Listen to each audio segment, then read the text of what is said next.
Quit self-sabotaging. You heard that before, right? Even from the little voice inside of your head telling you to stop self-sabotaging yourself. But self-sabotage is much more complex than just being lazy or not wanting to do something for some reason. Self-sabotaging can be a real hurdle literally in our everyday life.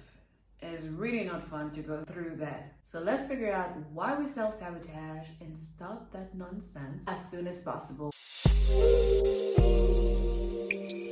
Welcome to Conscious Matters. I'm Melissa. On this channel, I talk about conscious living through empowerment and holistic wellness, especially mindfulness. How many of us have had this wonderful idea or new project to take on to level up, or simply something specific that you want to do to move forward in your life with? Something small, something big, like a career change or a big move. Everything feels so amazing. We're ready to go. We're really excited, just to end up self-sabotaging ourselves. Self-doubting, procrastinating, struggling to get back on the horse, literally wasting so much time before starting anything that will help us get to accomplish whatever we put our mind to, and ending up going back to square one. Even starting this video, I've been self-sabotaging. I think I took like at least 3 hours or 4 hours to get myself in front of the camera and start talking about that. And I've been postponing that specific video for, I think, 4 weeks or so, just like I did when I was doing my podcast episode about self-sabotage a few months back.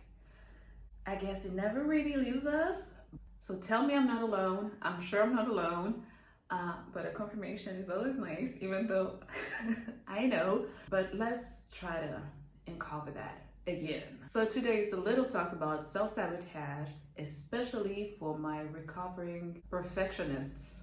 I could have started this video by giving a very extensive definition of self-sabotage, but we all have internet, so I invite you to find the definition yourself. And there's so many. I think everybody has their own little perspective that they put into the definition of self-sabotage, so I'll let you see which one fits the best for you. But essentially, self-sabotaging is often translated in procrastination, self-doubt, and being hard on ourselves. And why is that? Where does it stem from? It stems from dealing with our unconscious fears and anxiety. Let's say you want to quit your job to start a new career.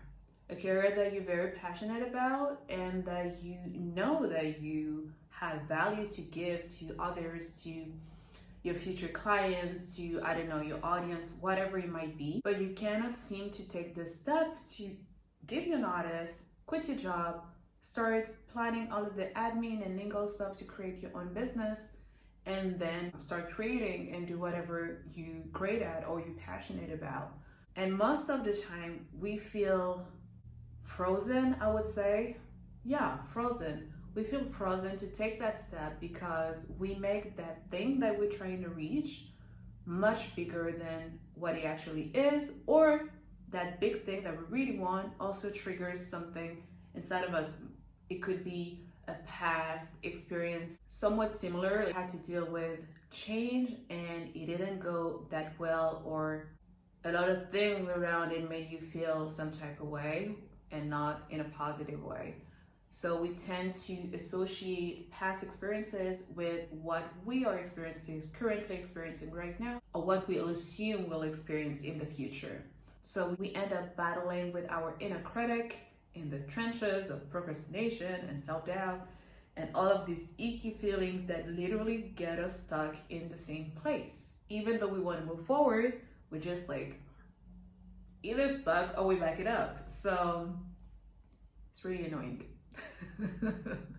It's not that deep of remark, but this is really annoying because it's literally your mind giving you two signals, but opposite ones at the same time. Even though I haven't fully tamed my own self-sabotage, I don't want to say habit because I don't want to make it a habit, but tendency, what helps me is demystifying in a way what I'm trying to achieve and not making it that big of a deal, so I can go about it a little bit less stressed, less expectant as well, because expectations, that's a whole other subject, but I talk about it in the video The Art of Letting Go, and the other video, which was, I believe, Let Go of the Past and Release Attachments. Expectations, like the self-expectation we put on ourselves, sometimes it's a little bit too much. We need to calm down, we need to chill. So demystifying the end goal and making it less of a big deal than it is, and also going back into the present moment. Okay, I'm trying to achieve that, but I don't need to be to the end goal right away, but I can just go step by step. Okay, step 1, I'm here, I've done this, I've done that. Okay, now step 2, so on and so forth. So it relieves the pressure and diminishes our fears. And the other thing that I usually do in parallel of that is to pinpoint my own fears. Okay, what are you trying to tell me? Why I want to do something, I'm beating myself up because I'm supposed to do the thing and I'm not doing the thing that I'm supposed to do. So what are you trying to tell me? Why am I scared? What's going on? What's going on? Literally asking myself, what am I scared of? And what I'm trying to achieve, does it go against what I feel is aligned with me and or the life that I want to make for myself? And if it goes against it, bye. Like, I move on to the next thing. But if it's aligned and I realize like I'm scared for that reason, I'm bringing down the fear and then feeling the fear and doing it anyway. And 99% of the time when we self-sabotage, there is a fear attached or a negative experience that we don't want to go through again that is attached to that. And I guess that's also a fear because I'm fearful to not go through that again. So I'm convinced that self-sabotaging has nothing to do with being lazy and everything to do with dealing with our fears. It's actually a trauma response. Like, we don't want to get to that place that either we've been in the past and we know what it feels like and we don't want to feel that ever again, or we've been conditioned a certain way that makes us fearful about different things and we're scared about it. So self-sabotage is truly a trauma response, except if you honestly using it as an excuse to be lazy. But then again, we have to be fully honest with ourselves. I believe it's Brené Brown who said that we all have a joy threshold, that we all striving, like, you know, the pursuit of happiness, even though we all know how this statement is not an actual statement, that joy is not something that we have to reach, it's something that we have to experience in the now and in our regular life a little bit every day, as much as possible. But she's saying that we all have a joy threshold. Even though we're reaching for joy, we want to be joyful, the moment that we really feel so happy and content and satisfied with our lives, we tend to be like, wait, everything is going so well. What is up with that? And we look for the wrong thing or something that has to go bad. And often we self-sabotage ourselves because it's not normal that everything is going so well. So we will do something that will bring the not so joyful mood back to yourself. Pretty much a self-fulfilling prophecy, saying, oh, I cannot be happy, or I'm in the pursuit of happiness, I'm not happy now, I will be happy tomorrow. And then you're self-sabotaging to kind of crush your current happiness and then saying, see, I can never be happy, or nothing works for me, or I'm so unlucky. You know, all of the statements. The joy threshold triggers so many past wounds and fears. Self-sabotaging is actually our mind trying to protect us from all of those wounds and fears. And one thing that is for certain, self-sabotage always shows its ugly face every time we step outside of our comfort zone. And a way to counter it is to embrace our fears. I was about to say to expect the fears when we're starting something new, because obviously, but I also said that expectations are what is losing us, and you don't want to fulfill a new prophecy of I'm starting something new, so I'm obviously going to be fearful. So I don't know about this one, but what can be said for sure is when the fears come while starting something new, embrace them. Because it's excitement but also discomfort at the same time. Embrace this duality. I think I talked about that before, but life is all about duality. So starting something new, you're gonna be fearful, it's gonna be scary, but at the same time it's so exciting. It's a new experience, it's a learning process, it's new information, it's new people, it's so much richness that you will gather inside of yourself. In other words, it's okay to be super excited for the newness and at the same time feeling a little bit scared. So like I said, first, demystify your goal. Second, uncover your fear, pinpoint your fears, break them down. Third, embrace the fears, especially when you're going through something new, when you're out of your comfort zone. Embrace your fears, and then I would say, and I brushed over it a little bit before, realize that there's only now, the present moment.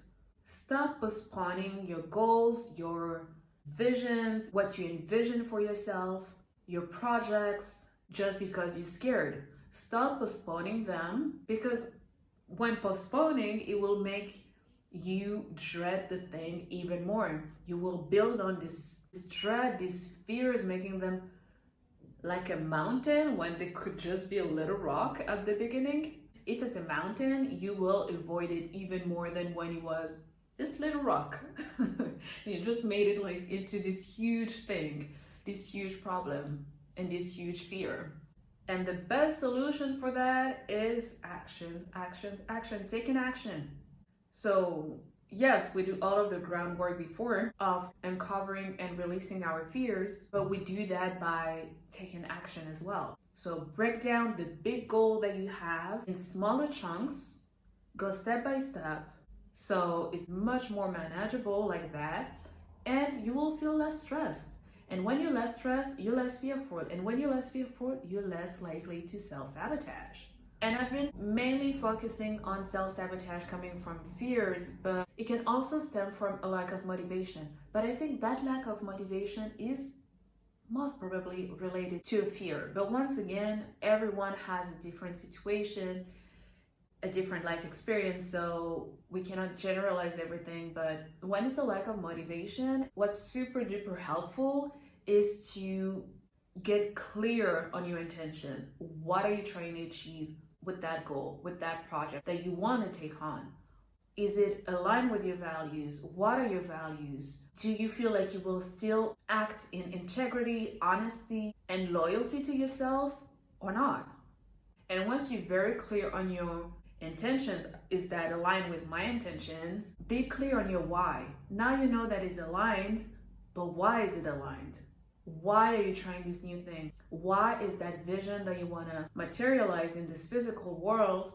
Why is it important for you to take that next step? And these two elements really help with motivation, because it's what will help you maintain that momentum that you had at the beginning, you know, this excitement, this, oh my God, this is so amazing, I had the brightest idea ever, or I'm taking on this crazy amazing project. So you keep that momentum going throughout the whole process until you're done, when you are clear with where you're going. You are clear on your intentions, you are clear on your why. Who are you trying to serve? Are you working in integrity with yourself? Are you honest with yourself? Are you trusting yourself that you can do it? And if self-sabotaging taught me anything, is that sometimes it's okay to wallow a little bit. Don't stay in it though. Don't stay in it. But it's important to take a step back and be kind and patient and compassionate with ourselves too. When you feel that resistance, when you feel like you're starting to get too much inside your head, slow down if necessary. Just take a beat, but keep on moving forward. I'm not gonna say don't get stuck, because sometimes it's stronger than us, it's bigger than us, and we get stuck a little bit for a little while. But the most important is that even though you're taking the tiniest step, take it, move forward, keep on moving forward. Otherwise, self-sabotaging will take over you and you will end up frozen and not accomplish what you set your mind to, and you will feel regret, you will feel guilt, you will feel really bad about yourself. And the goal of this life is not to feel bad and depressed about this life. So even though that means that once you have the idea and you feel stuck, and you just take your notebook and you start writing how you're gonna develop the first step of your idea, that's already a move. That's already moving forward. Is that one action, whatever the action might be, even the tiniest one, that will give the signal to your mind, to your brain, that is okay, it's safe to move forward. I understand you're trying to protect me, but see, it's safe to move forward. But for that, you need to take that action. Go one step at a time. You will make mistakes, and that's okay. We actually learn a lot from our mistakes. And give grace to yourself too. You might go back to your procrastinator self, going back to fear mode from time to time. In these moments, give yourself grace. Go back to what we went over at the beginning, the different steps. Give yourself time, forgive yourself, take a pause, breathe, and get back on it. So let's stop being in our own way.